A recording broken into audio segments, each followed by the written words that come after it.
Rifleman.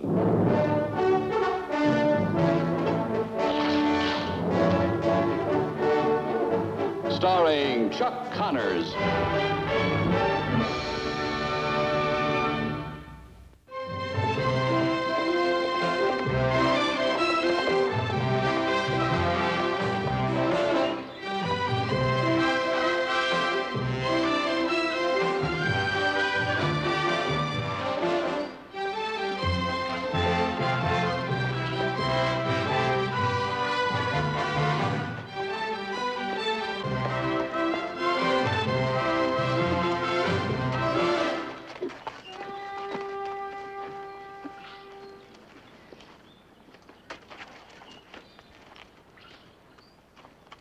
Hello?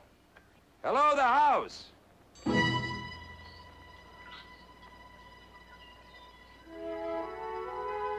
Suppose they're up yet, Pa? Well, let's go find out.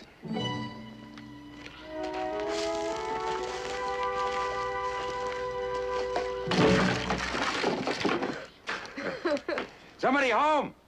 After the younger son, gathering all together, went abroad into a far country, and there wasted his substance by living riotously.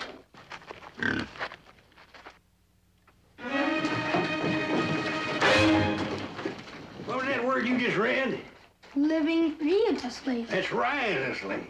What does it mean, Grandpa? Well, that means, well, it's just one of them fancy words. Never mind. And joined himself to one of the citizens of that country. And he sent him into his fields to feed swine. That's swine. Like sunshine there, pig. Oh, swine.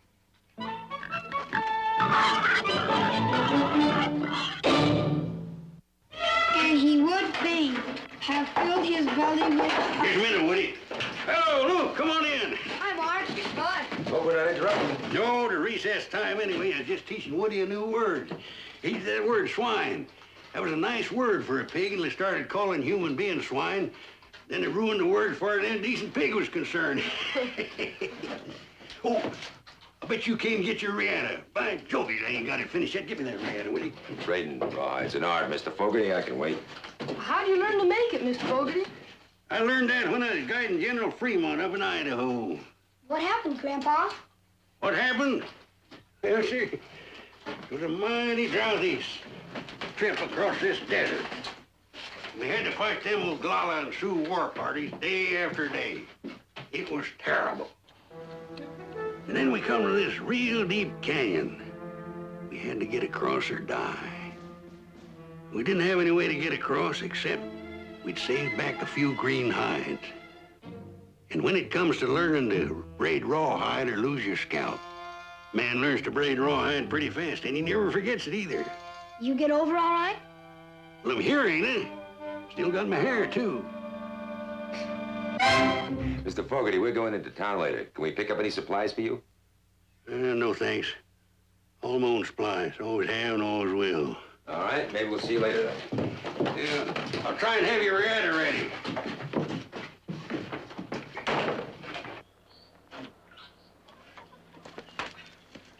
Hey, Pa, according to my history book, General Fremont was never even in Idaho. Mark, a man as old as Grandpa Fogarty, who's pioneered the country so much, he tells a tall tale once in a while. Chances are he's done a lot of brave things he isn't even telling about.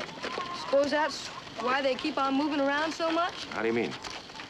Well, Woody says that they hardly ever live in one place more than a few months. Mark, we get along fine with them, just minding our own business. Let's keep it that way, huh? All right.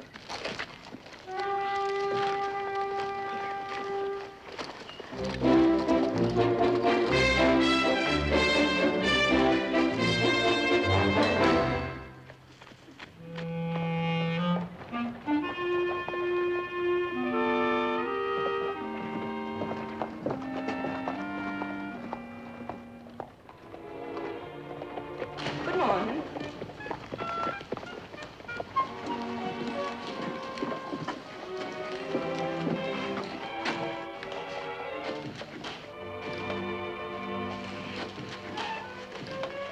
Bet you'd be a good pal out on a trap line.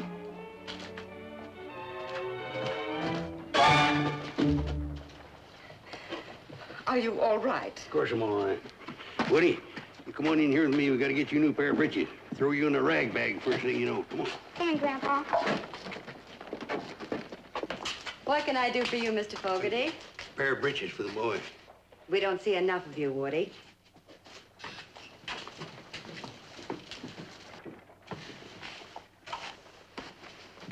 When did you start school? Oh, I'm not going to school, Miss Millie. I keep pretty busy out at the place. Well, a new pair of trousers for school, huh, Woody? Mr. McCain, I mind my own business. Expect my neighbors to do the same. Simmer down, Mr. Fogarty. School is everybody's business. How much do you, girl? That'll be 75 cents. Shall I put it on account? You don't derail me with no charge account. If I can't pay for it, I don't buy it. Mind my own business, go as I please, and expect my neighbors to do the same. Come on, Woody. That old Bronco's four square and hard as bedrock. Just imagine. That poor little fellow never knowing a mother's hand to tuck him in at night, seeing to his prayers. I hope you know how fortunate you are, Mark, to have a proper education. Oh, yes, ma'am. Poor little Woody, completely ignorant of the finer things in life. Oh, but he sure can read. Why, you should have heard him read to his pig in the kitchen this morning. His pig? In the kitchen? Yes, ma'am. She's smart, that pig. A pig in the house? Yeah. Oh, well, Woody's real smart for his age, though. As the twig is bent, so grows the tree. Oh, I'd better go pick up the mail. Excuse me, ma'am. See you later, son. Lucas, I have to talk to you as a responsible member of this community. How can we permit that child to be raised in a pigsty? Oh, wait a minute, Mrs. Dalrymple. You can see that Woody is a fine boy. But he's filthy. Probably doesn't eat right. And he has been missing school.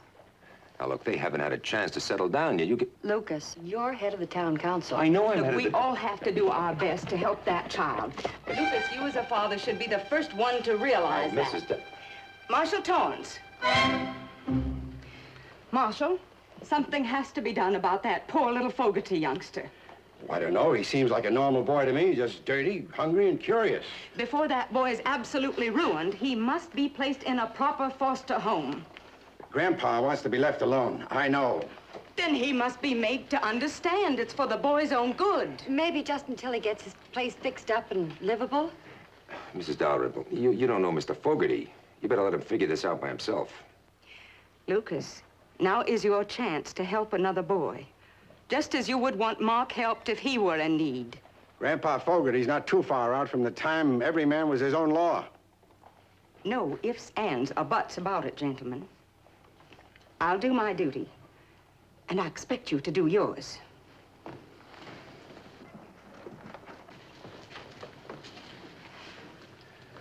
I know how you must feel, Lucas, but what if it were Mark?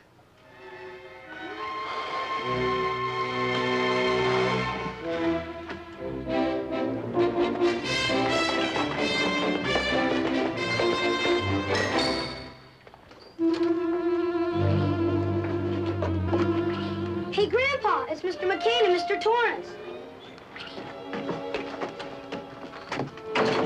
Go rustle out some kindling wood. Well, come on in. You're steaming like an express train. What's ailing you? See, if you come out to offer me a deputy job, you just wasted your ride. Is that so? Yes, sir. You know, I stopped packing a badge when Woody was orphaned. Thought I'd play it safe for his sake. Well, time catches up to all of us. Yeah, don't it? Mr. Fogarty, we stopped by to have a talk about Woody. Woody? Hey, that Woody boy, he's a corker. Well, some of the ladies in town figure he ought to, well, he ought to have a more substantial home. That is until you get on your feet and get settled. Lucas means that you'd maybe feel better if you knew Woody was in a nice home so he could go to school regular and church affairs and kid stuff. You know what I mean. I must be getting old. I hardly believe my ears. You gotta figure what's best for Woody, Grandpa. You can see him all you want.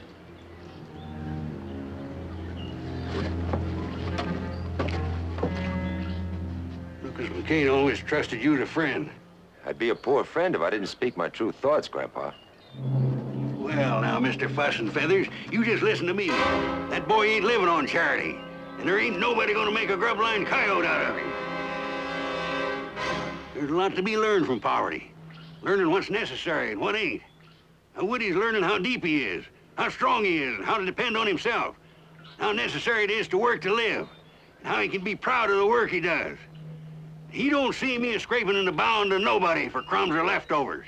And nobody's taking my grandson away from me, and that's for sure. Don't be too hasty, Mr. Fogarty. I'm done talking, Marshal. There's a road back home. I didn't think he'd take it sitting down. He sure didn't. Bye, Mr. McCain, Mr. Torrance. Bye, Woody.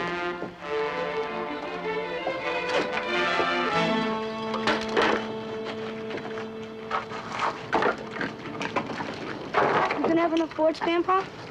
Hey, you know the way I figured we're gonna have just about enough boards to build a flume all the way from the spring to the house. Gee, imagine water running right to our back door. Yeah, without going into debt either, for any pipe or lumber. Or nails either, if you can straighten these out real good. Sure I can, Grandpa.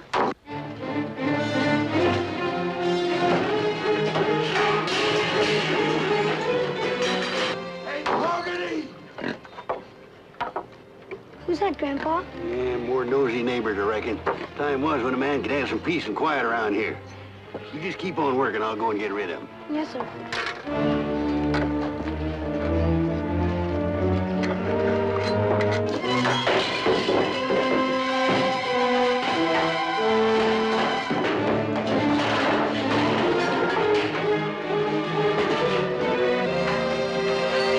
Hey, you! Stop that! What are you doing on my goods? Who are you? You know me, Fogarty.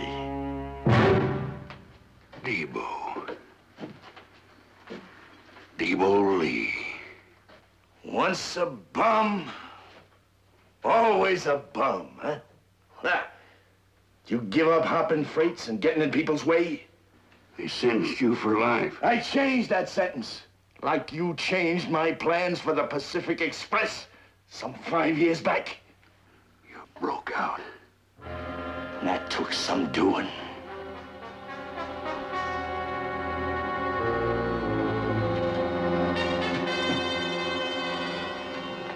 Yeah. That took some dying, too.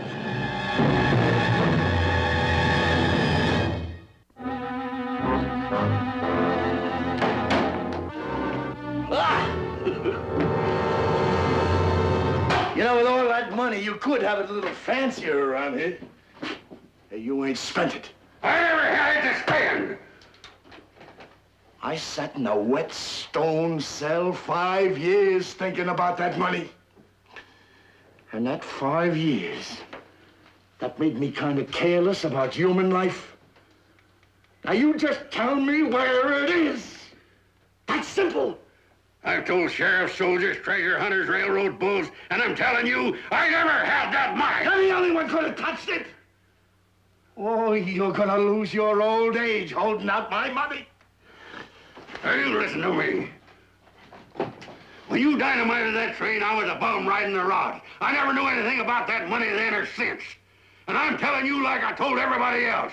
I figured that money burned up in the wreck. Then how come you're hiding out here? Cause everybody kept nagging at me about the money shipment. What'd you do with it? Where is it? I got so sick of suspicion of cut and run. Nobody's bothered us here. Us? Yeah, me and my pig. Got so I couldn't even tie my shoes without somebody watching me. Oh, what a sad story you tell. That hand. That hand needs looking after. Save it. Now, I know you've got my money. I'm gonna wring your scrawny red neck, and I'm gonna tear this shack apart till I find it. It's in the bank, Demo, all of it. In what bank? Northwark. They don't open till morning. One little mistake. One mistake, and you're gonna beg for a quick end the way you used to beg for a crust of bread. All right, now tend that hand. Yeah, it needs looking after. I tore that till the God. Yeah. Stupid God.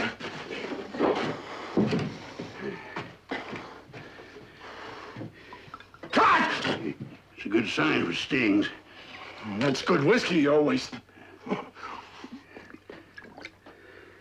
Oh, that's been a long time. Hey, you need a yard poultice on that hand. Oh, man. I waited too long to lose you now. I'm just going to the spring to get a yerba buena for your hand. Yeah. Ain't no place I got left to run. If you ain't back in a minute, I'm coming after you. And I ain't got nothing to lose, you know.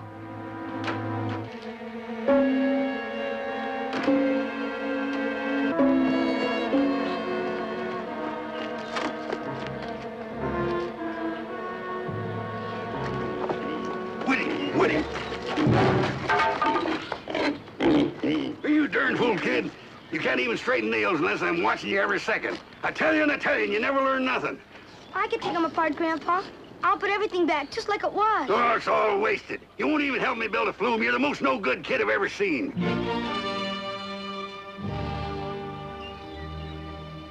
I'm sorry, Grandpa. It's too late to be sorry.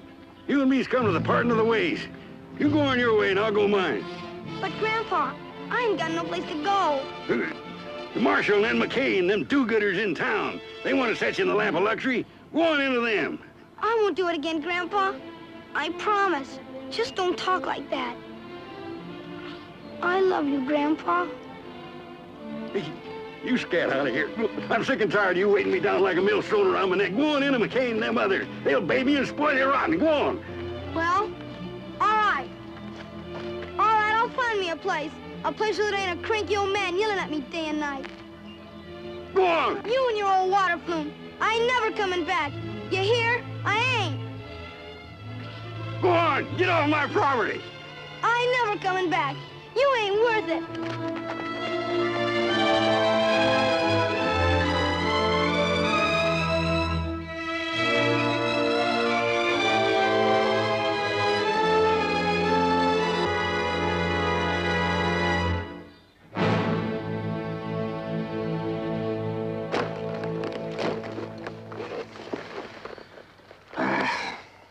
These stirrups just aren't long enough for you anymore. Guess I'll have to make you some new ones. I like them. Well, it's no good holding on to things you can't use, son. Say, Pa, you know those old school books that I've already gone through? Mm-hmm. Why don't I give them to Woody? Well, they're for his age, and he could keep up by studying them at home. That's a good idea, son. You know, Woody may be living in a new home in town soon. Well, he's already got a home. Are they moving again? No, Mark. You see, Mrs. Dalrymple is looking around for a place for Woody to stay while his grandpa fixes up their place. Oh, that nosy old Mrs. Dalrymple. Now, she's only thinking of what's good for Woody. Now, you've seen the conditions. It's not like they can't see each other anymore. But, Pa, they got it better than you think. They get along real well, laughing and working together, and they figured out plans for fixing up their place. Mark, you know, the old man can't see too well anymore. Suppose a gun goes off, or a fire breaks out, or an axe slips, and Woody gets hurt. But, Pa, their thing's just as important. Woody's got his grandpa, and they stick up for each other, the two of them together, like you and me. And, Pa, you wouldn't let anyone separate us if things weren't going right, would you? No, Mark, I wouldn't. I guess sometimes we grown-ups can't see the forest for the trees. I'm gonna see what I can do to let Woody stay with Grandpa. Oh, that's great, Pa. And when school starts, I can ride with Woody every day. Mr. McCain! Oh, Mr. McCain! Oh, Mr. McCain! Woody, what is it? Where's your grandpa? Back home. What's wrong? You sick? No, ain't sick. Easy now, son. You tell it the way you want. He said I was no good to him. I need a pair of stilts. And he told me to get out and find another place. Well, that doesn't sound like your grandpa. You sure you haven't forgotten something? No, sir. That's the way it was. But I was thinking, Maybe the heat's affecting him. Or it was that man that come. Grandpa's a real old man, you know. Maybe there's something wrong. Him and me, we don't talk back to each other. I ain't really crying, Mr. McCain. I just don't know what I'm gonna do. Of course, you're not really crying, because you're here with us and there's really nothing to cry about. Look, it's getting late. I'll bet you're hungry. Mark, can you fix up some scrambled eggs? Sure can. With strawberry jelly on it. Now, look, I've got an errand to do. I won't be long. You stay with Mark, huh? Come on. I'll show you how I can cook.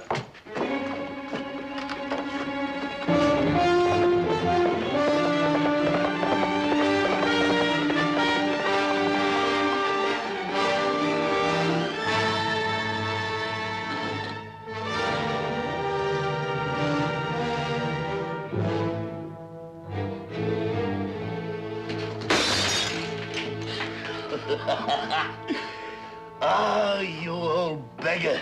You've been a worthless tramp all your life. I never asked for more than I needed. I never broke a law or hurt a soul in my life. Except maybe Woody. Woody who? Woody. The best boy I ever knew. Take my advice, old man. Don't trust nobody. Don't care about anybody. Don't work for anybody except yourself. It's time we get started for town, huh? I told you that bank don't open till morning. Bottle's empty! That bank has got to give you your money when you ask for it. Suppose Dabo, suppose it ain't in that bank.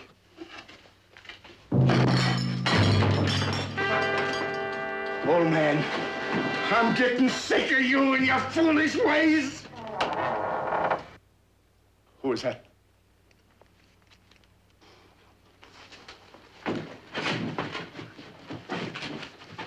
Old man, if you so much as cough, I'm gonna blow it right back down your throat.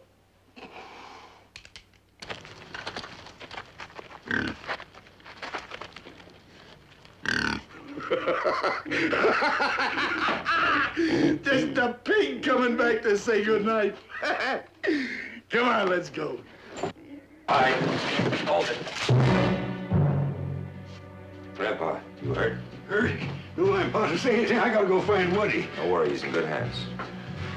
Now look, mister, whoever you are, I'm harmless. I mean, you scared me when you came in without a friendly hail.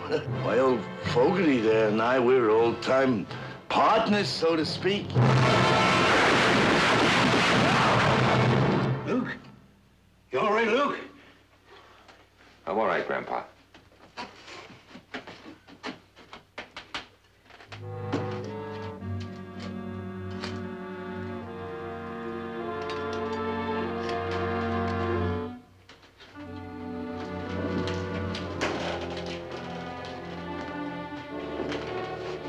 Who is he?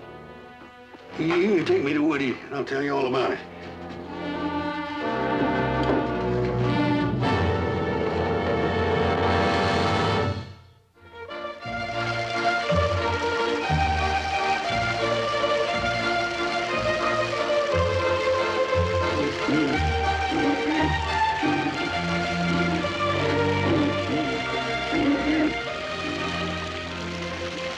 Never would have believed you could do it, Mr. Fogarty. It sure is a big improvement. Yeah, trouble is, when you get water, you gotta find something to water. You know, people, floors, clothes, anything. Can't hardly persuade sunshine in the house anymore. Want to try, Paul? No, thanks, son. You go ahead. And take one big step for me.